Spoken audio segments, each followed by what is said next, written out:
Hello, my name is Ian Watson, and I'm the Executive Director of the American Membrane Technology Association, fondly referred to as AMTA.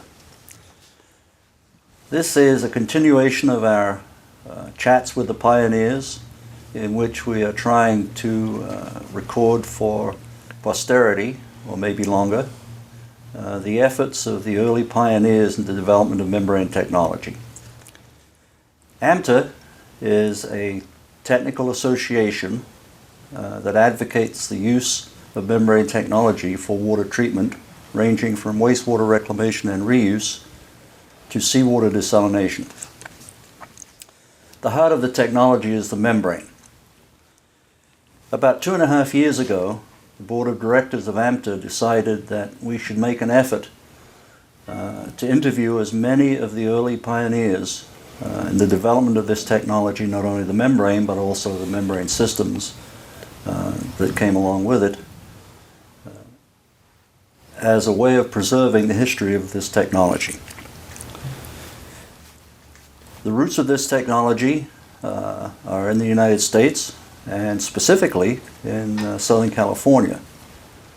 And many of the people who worked in the early days live in and around the San Diego area.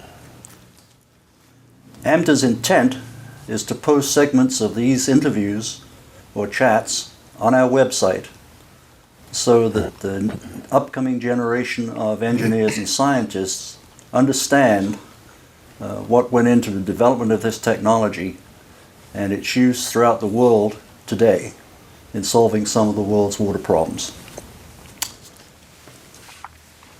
With me today, I have Mr. Don Walker, Mr. Bob Pallais, and Mr. Carl Hickman, all gentlemen that I've known for many years.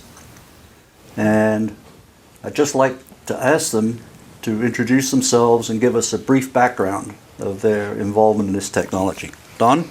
I'm Don Walker, and my first exposure to the reverse osmosis industry was when I was in purchasing at General Atomic, and I started by buying parts for the membranes that which were being developed there at that time. Eventually worked into the sales and marketing department of the Roger Group, and I went to London for a year and worked in London to expose the reverse osmosis to the European market, and came back to the United States and was director of sales for the Roger Group, working for Randy Truby. And I retired working with the Roger Group. And how long were you there at what eventually became Fluid Systems? Well, I started at General Atomic in 1959, and I think it was in the early 70s that I was doing some work with the development of the membranes at that time. And so I'd have to say I've had a good 25 years, maybe close to 30, working with reverse osmosis. And subsequent to leaving Fluid Systems, what did you do?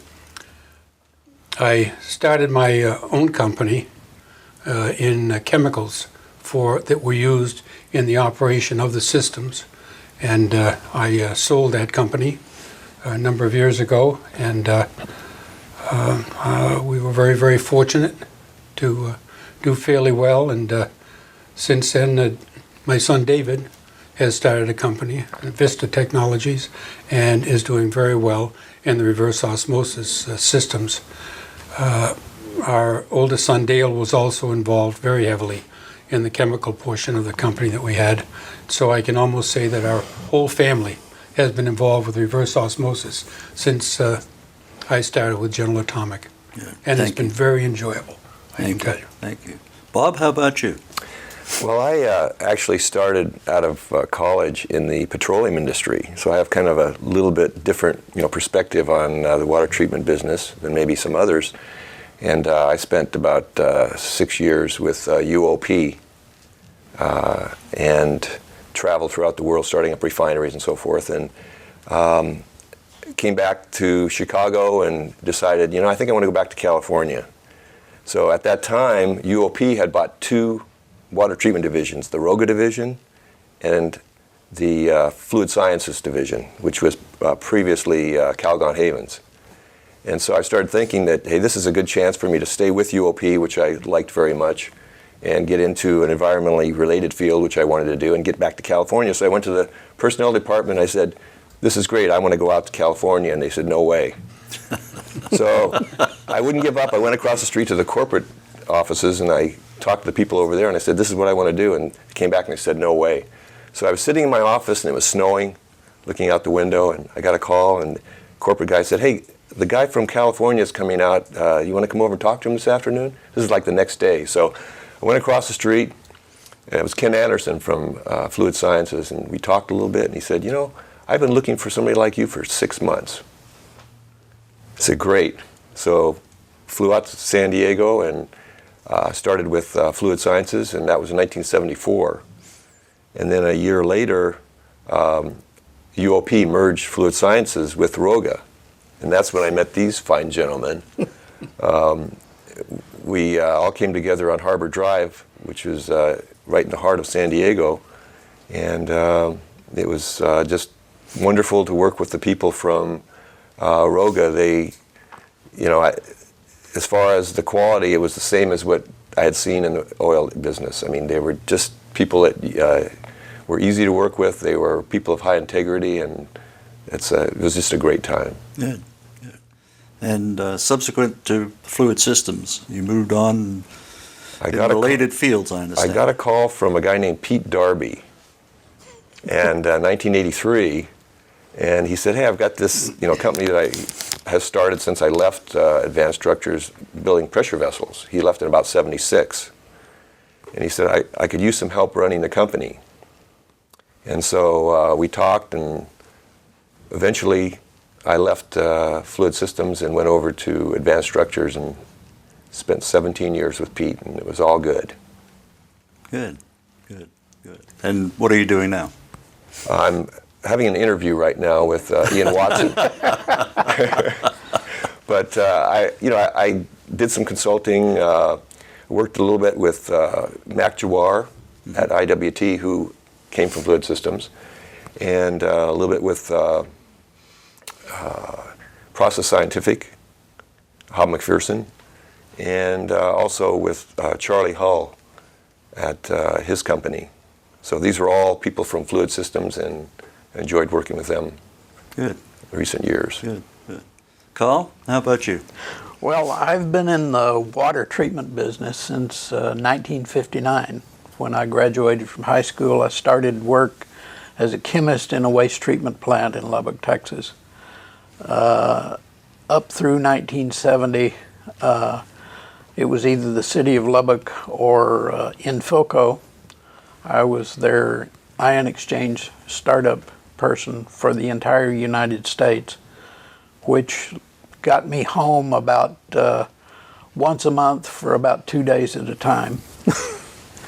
I joined what was then General Atomic. It was before even the Roga group, in 1970 as what was supposed to be the start of a new group to do ion exchange in association with reverse osmosis.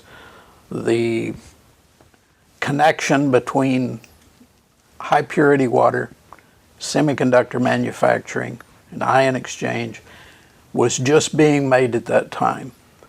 That group never occurred due to internal politics in General Atomic, but I stayed with them until after the UOP acquisition and the combination of the two groups into Fluid Systems. In an economic downturn, Dr. Kremen said, I've got 5 chairs, and to be kind here, it's not the words he used. He said, I've got 6 people to sit in them. And that came the day that Hydronautics made an offer. So I joined Hydronautics for a couple of years.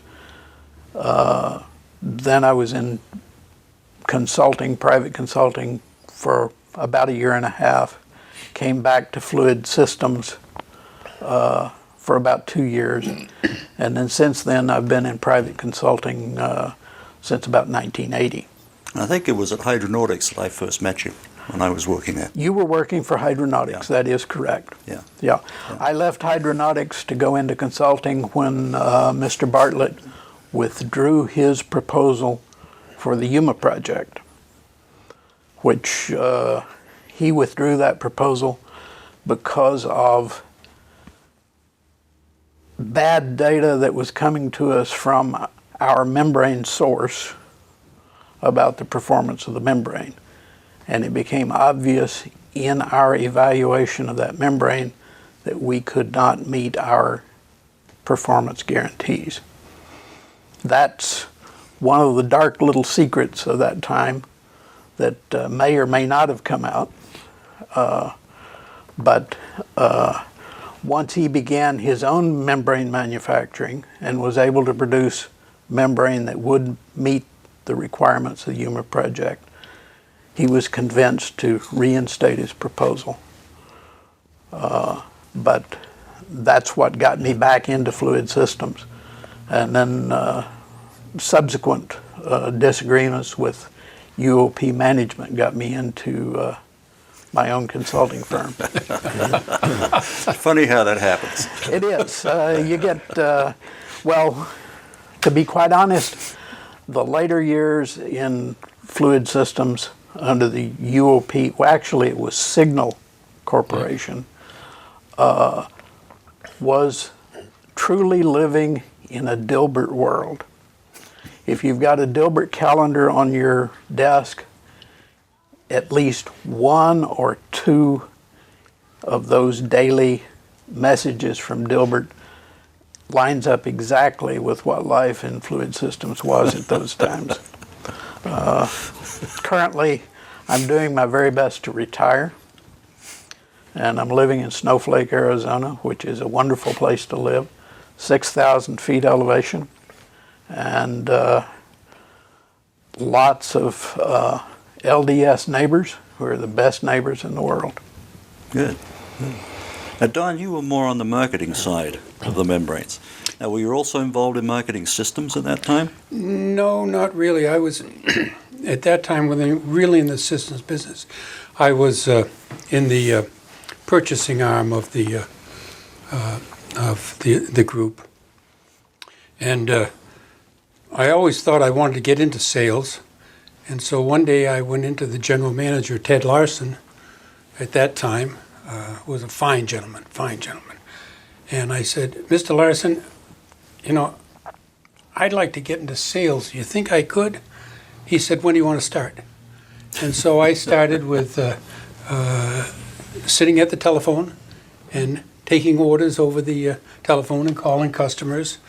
And it just grew and grew, and spent a year, as I think I indicated earlier, in London, running the European operation. And when I left, I had the title of Director of Sales. So I was able to travel all over the world, and I worked with some, and had worked for me, some great salespeople. It was just a wonderful group, and I've, like these gentlemen here, it was fun to go to work and really enjoy it, because you knew that you were doing something positive to provide water to people to consume, or water for boiler feed water, for the electronics industry, the ultra pure water. And I think that, in those areas we had an awful lot to do with the growth of the electronics industry and assisting them with the purified water to make the integrated circuits. We did an awful lot of work there. So I just enjoyed the reverse osmosis industry. I know I've said it before, but it was just great, and the people were just magnificent to work with. Yeah, that's true. I mean, it's been for me, it's been a very rewarding career and fun, as Yeah. you said. I don't know why. You used to leave Florida when I'd come down there, though. Well, I have a little story to relate about that. All right. Bob, you were involved in the systems side of the business as well, right? Right. Yeah. Why did Fluid Systems decide to get out of the systems business? Well, if I had the answer to that, I probably would have been in top management with Fluid Systems, but I couldn't quite figure that out. It was very frustrating because working with people like Carl and Don, and we had a very tight organization. Like I said, it was run very similar to the way UOP ran the process division. Everything was done very carefully, considered carefully, and the systems were designed to operate over a long period of time and to operate properly. And yet, I feel a part of the reason is that water treatment business is a very difficult business. I saw that right away coming from the petroleum business. In the petroleum business, there's a lot of money.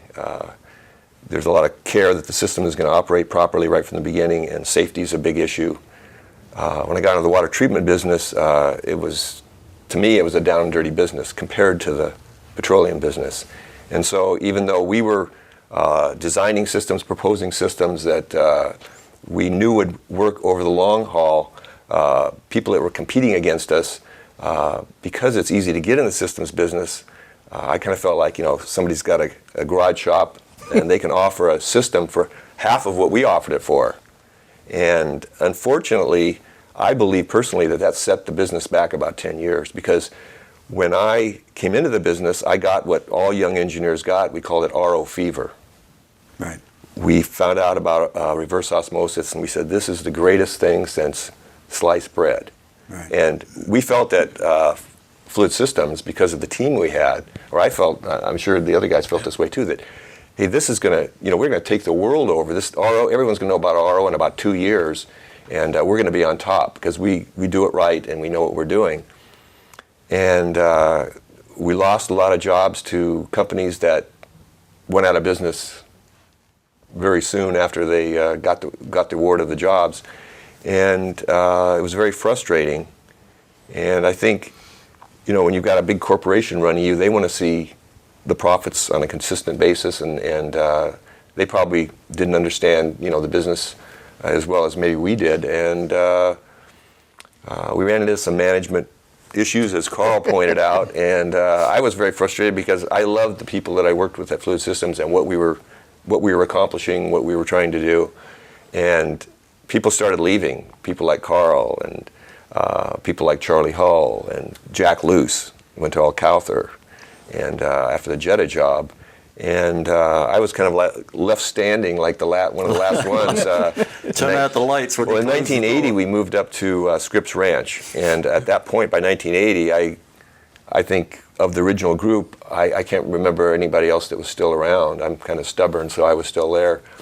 But I had about 5 process engineers that were reporting to me. And then Charlie Hull left, and I got 5 of his project engineers. And all of a sudden, I had 10 engineers reporting to me. What are they going to do with these guys, So luckily, Pete called me in 1983 and said, come and help me, and that was my escape hatch. So you abandoned them?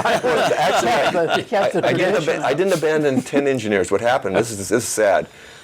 We were bought by Signal, as Carl mentioned, and or Don, and then we were bought by Wheeler Bader Fry. Well, if we thought it was bad when Signal bought us, it really got bad. And so they called me in and they said, okay, you got 10 engineers. On Monday at noon, you're going to have 5 engineers. You pick which 5. So, I mean, it's a real sad thing because you're very close to all of your guys. And I sat in a room and had to call in 5 guys one at a time and tell them that they didn't work there anymore. Right. So it was a downward spiral from the late 70s right into the early 80s at Fluid Systems. And they basically, at that point, were deciding to get out of the systems business. Right. They just wanted to concentrate on the membrane at that point. Yeah, I think the one of the reasons that was widely circulated was that they didn't want to compete with people who were buying their product in terms of the membranes. Yeah. And there may be That's some part of it. validity to that. Yeah. Maybe so.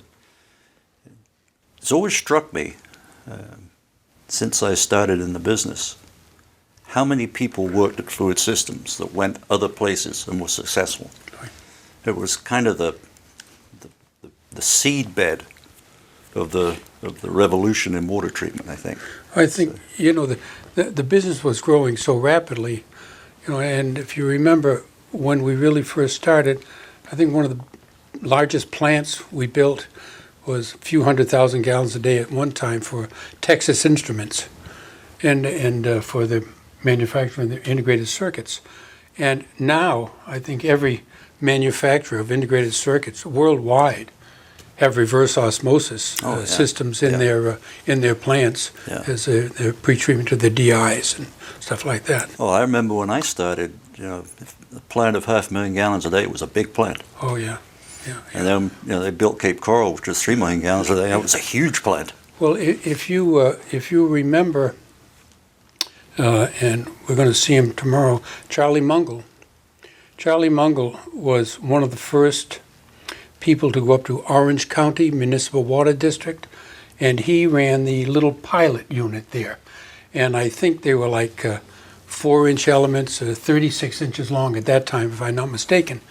And about 2 months ago, maybe 2.5 months ago, Charlie and I were invited to go up to Orange County Municipal Water District. They are presently operating a system of 88 million gallons a day. Right. And they are going to be expanding to, I believe the number is 110 million gallons a day for reclaimed water. And they're talking about, the Miami-Dade Water and Sewer District is talking about a 100 million gallon a day nanofiltration plant. Yeah. Which is mind-boggling. Just another sidelight. The military, when they caught on to the reverse osmosis, I don't believe that any unit gets out in the field now that they don't have a reverse osmosis, a portable reverse osmosis unit that they use to produce water for the troops. Because you go out and you're in a war, if you will, or in the field, what do you need? You need ammunition and water. Mm-hmm.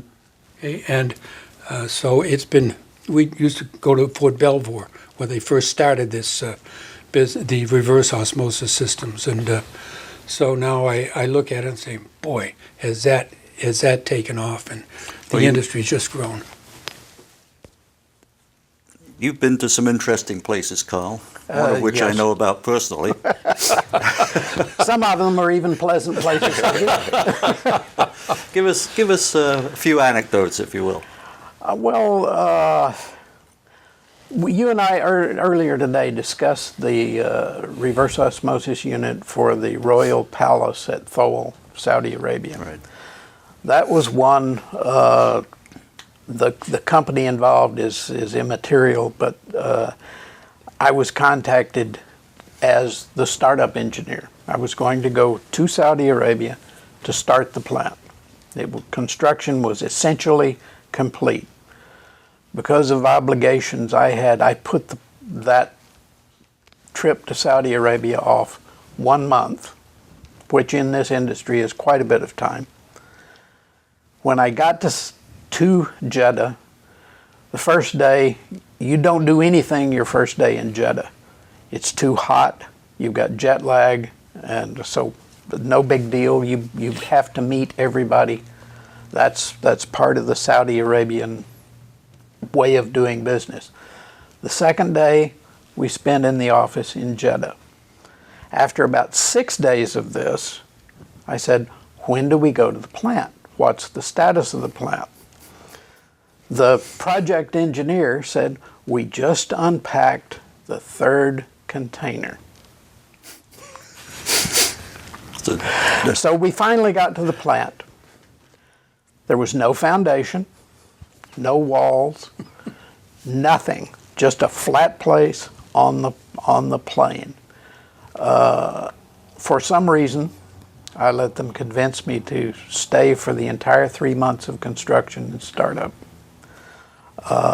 that is a lot of what Bob was talking about in the honesty and the inability to realize what's required to actually build a quality product.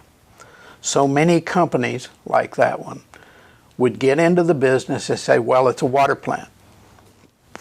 It's easy. All we have to do is pump water, and it goes from here to here. It's like a piece of pipe. It's not like a piece of pipe. Reverse osmosis is a very complicated process, and there are a number of steps that have to be taken in a certain order and done correctly to make the process work.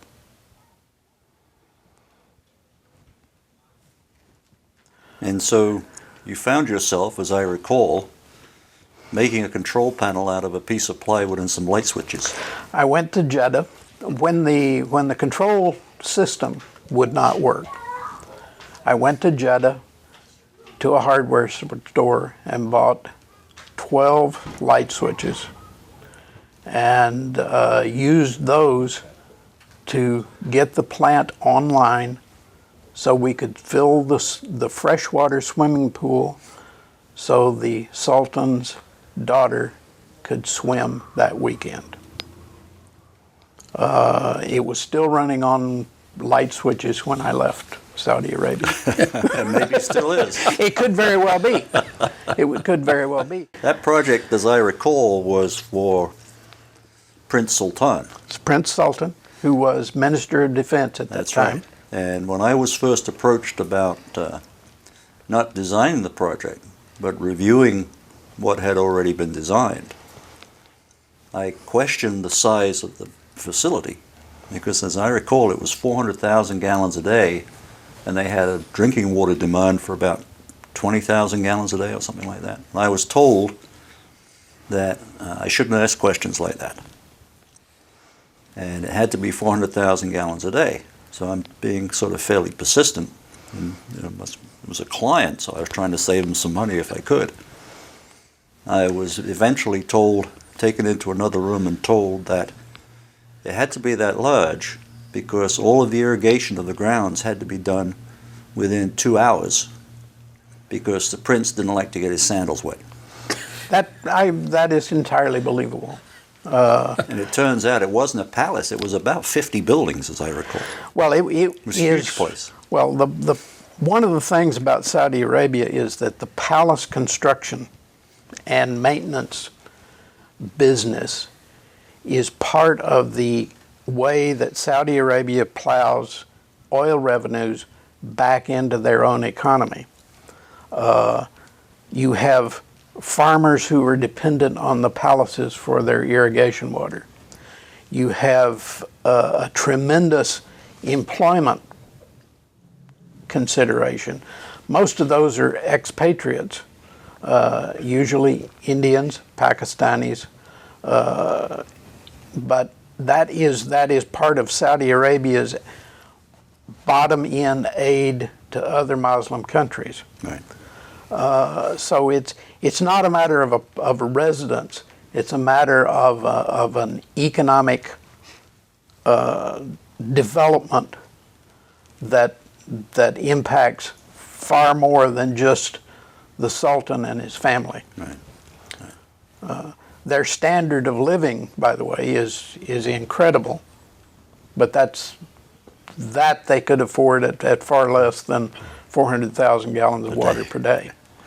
Now in I think it was 1977, Bob, Fluid Systems won the contest for the first Jeddah seawater RO plant. And the competition, as I recall, was DuPont.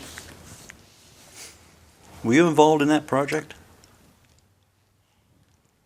Not really.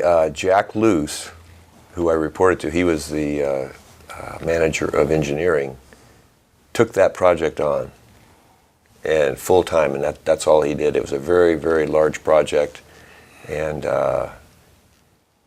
he did a very good job on it, and I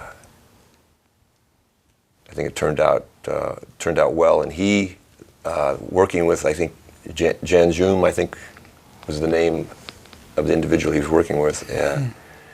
I guess they liked him so much they hired him away, and they started Alcalthor as a result of that project. Oh, is that right? Yeah. I didn't know that. Yeah, that's how that came about. Yeah, yeah. Actually, that project is another example of the misunderstanding that comes into the water systems business.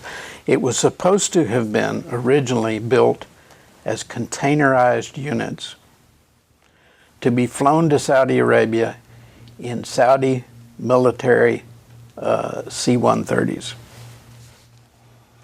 When the size of the project began to soak in on everybody, they realized that there was no way you were going to mount that many flights of military aircraft out of San Diego for Saudi Arabia. In the first place, it would tie up the entire inventory of Saudi Arabia's transports. And second, the construction required foundations, pumps, filters, and generators. A lot more infrastructure than just let's buy a water treatment plant. Right. I think you probably did the design on that, didn't you? I did not. You didn't? Charlie and Jack did the design. I came in as a consultant to do the startup. I was part of the startup team as a consultant. The startup team was myself, Al Riedinger, who's no longer with us, Jerry Foreman, several other engineers, and that I don't remember their names. And there was a guy there, I believe, by the name of Bill Conlon. Bill Conlon was the local salesman / politician. He was the liaison between us and the Saudi Arabian Seawater Authority. Right. Good. I have a recollection of you, Don, in your travels as a marketing person, calling me one day when I was living in Fort Myers and chatting a while, and I said, "Where are you?" And you said, "Look out the front window." And they were sitting in my driveway, and I called my wife and I said, "Don Walker's sitting in the driveway." And she had not long been up and was not exactly dressed to expect company. So there was a momentary panic while she rushed around, put some clothes on before I could ask you in. So from that day to this, every time that I spoke to you, I always looked out the window first. I think you have to be very careful. You never know when a salesman's going to show up. That's right. That's right. That's right. When you progressed from fluid systems into your own business, Don, can you tell us a little bit about that and how you went about doing that? And that was quite a project, and I knew that there were a lot of chemicals used in the business, so I decided that I would get into the chemical sales business, and maybe mixing some of these chemicals together, if you will. But I started out with it in my garage, and that was quite an experience because I would have to order, because I didn't have any money, a drum of chemicals at the time. The neighbors would see these big trailer trucks coming up and dumping chemicals off on my garage, and we used to mix them. That was on Lake Arrowhead Drive in San Diego, and we used to mix them in there. And at that time, my son Dale was working with me, and he would go out on sales calls, and he'd be up north. He'd spend some time, I think, with a company up in L.A. and I'm in the northern part of California, and I'm sorry I can't recall the name of it now. But he came down, and we used to mix them, and he sold them, and then I went back to General Atomic for a little while, or the Roga Group, or whatever they were, Allied Signal, I think, at that time, and did some more sales, and Dale stuck with it, and very fortunately, we sold the company a number of years ago now, and we were very, very fortunate. And that's one reason I can stay here retired, because my son Dale did a hell of a job. Yeah, I remember visiting you in your house one time. You had just remodeled. Yeah, yeah. And Dee Dee and I my wife and I always expected that was because you'd blown something up in the garage. Yeah, but probably did. But I think the one thing that was really good about it, I mean really good about it, was that when we sold the company, Dale had to sign a non-compete clause, and I had to sign a non-compete clause, and David, the middle son, was working for us at the time, or with us, and they didn't have David sign a non-compete clause. And so David went right back into the chemical business, and you can see what he's done. Just absolutely magnificent job. He has done well. And known worldwide for his business practices and products that they promote.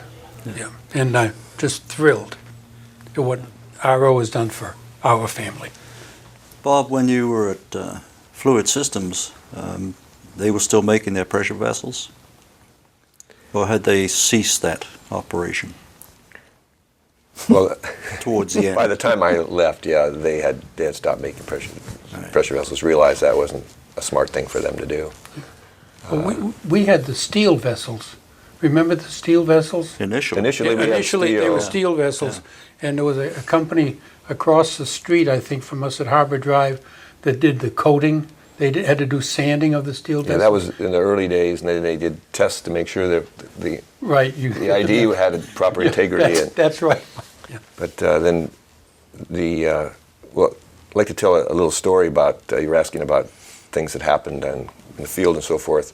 In 1976, Charlie Hull started the project for the Florida Keys Aqueduct Authority. I don't know if you're familiar with that one. It was a 1 million gallon a day plant, which today doesn't sound like much, but back then, when Charlie turned it over to me, he said, this is going to be one of the biggest ones in the world.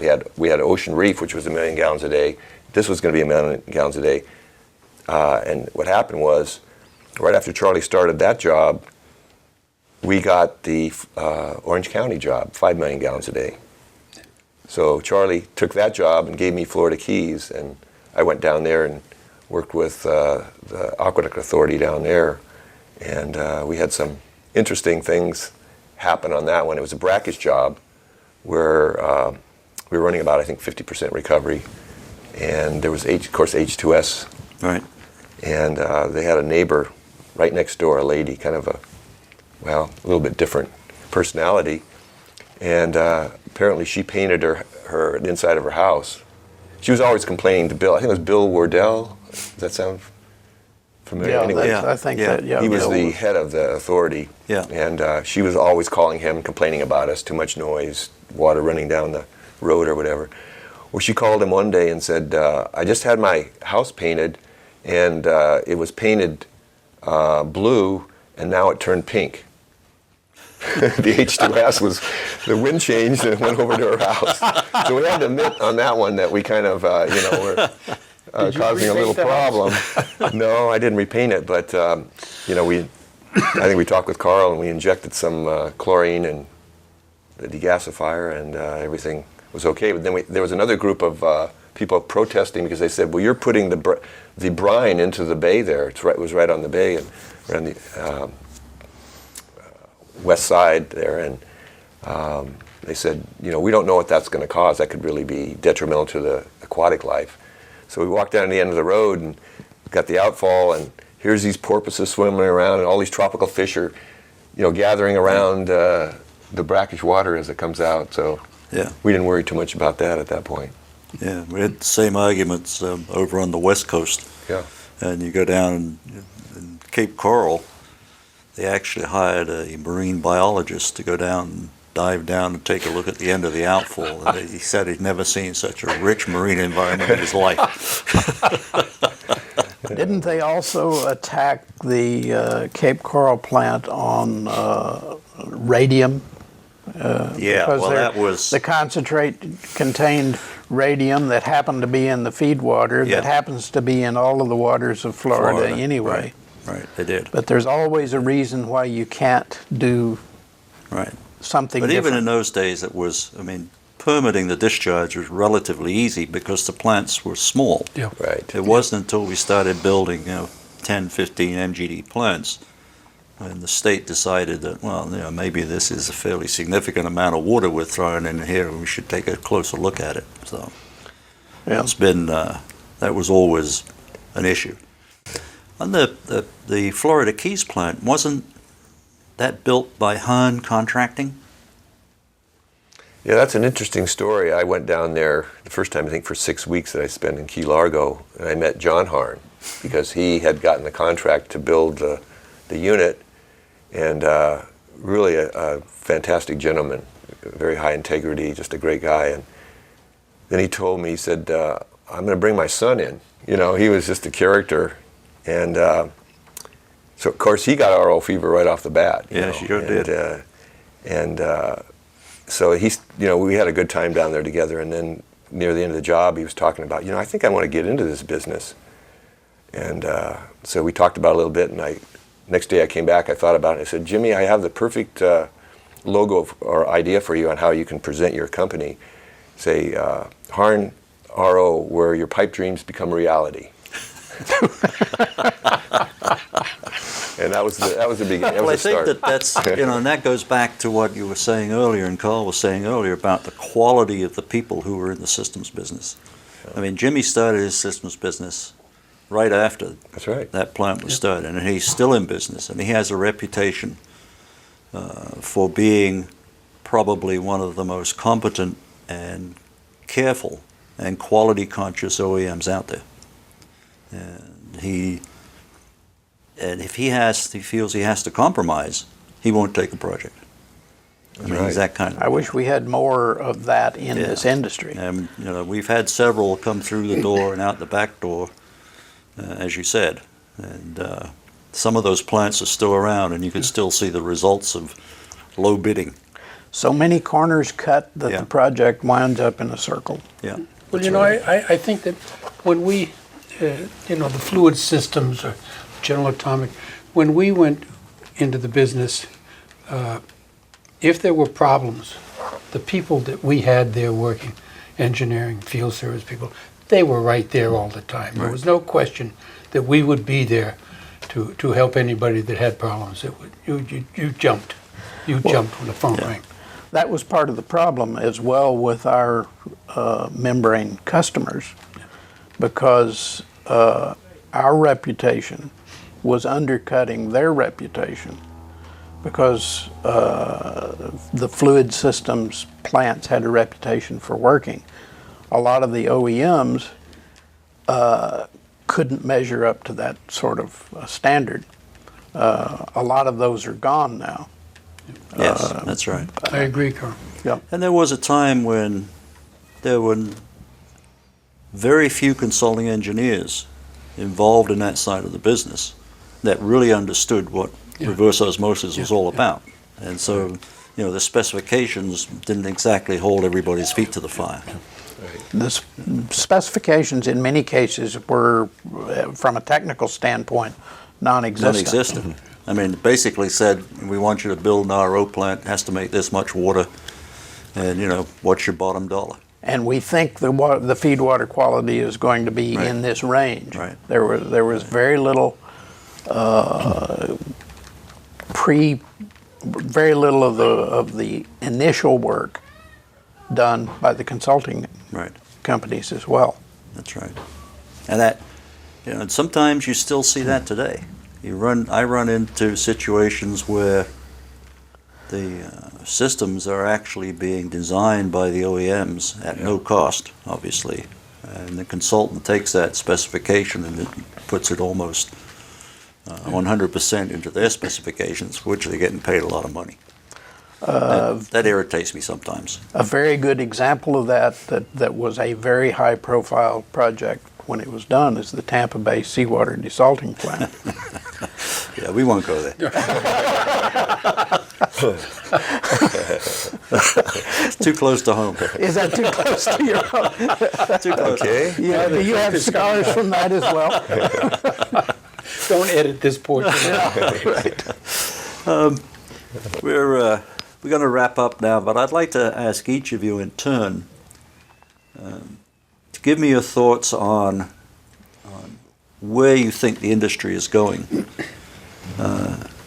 Is it a panacea? Has it grown as you expected it would? And if you had to do it over again, would you do the same thing? Don? I'll answer the last part of your question first. Yes, I loved it. Absolutely loved it. And I think very positively that reverse osmosis will grow and grow. I think we have more water problems than you can shake a stick at in the United States.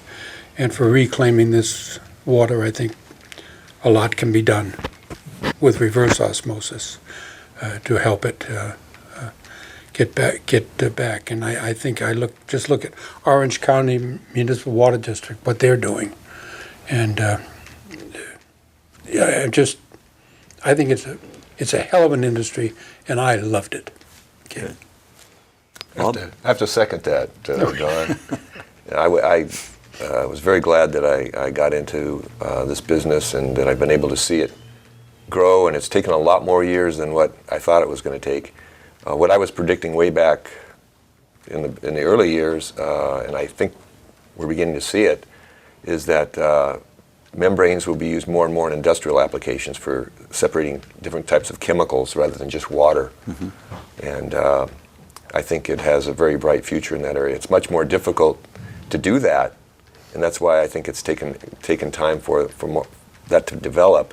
But I think that's really the future for membrane separations. What do you think about current membrane developments such as forward osmosis and nanotechnology modified membranes? I don't think I'm qualified to speak on that. I'd like to hear more about it. Carl, how about you? Well, I'll address your last question first. There are a lot of processes on the horizon, but the thing we have to keep in mind with this is that there's no such thing as free lunch. You're always going to be faced with the reality of osmotic pressure. You're always going to be faced with the reality of concentration polarization. You're always going to be faced with the reality of membrane fouling. Those are fundamentals that no membrane technology per se is going to take away. Each of those areas are areas where incremental developments can be made, but the basic underlying science and physics is not going to change. I think that, like Bob says, we're going to see membranes applied to a number of different areas. I remember research in the early days when they were doing membrane development for direct infusion of chemicals into the body. Implanted membrane type electrodes where you would have a tiny membrane unit implanted in the body. You would inject chemicals such as blood pressure medication into that rather than taking it in orally or through injection into a vein. I think that's an area that's been neglected. I think we're going to see an awful lot of that sort of development. Panacea? No. But a useful tool? Absolutely. Good. Well, I want to thank our participants this morning, Mr. Don Walker, Mr. Bob Pallais, Mr. Carl Hickman, and that concludes this chat with the pioneers. Thank you very much.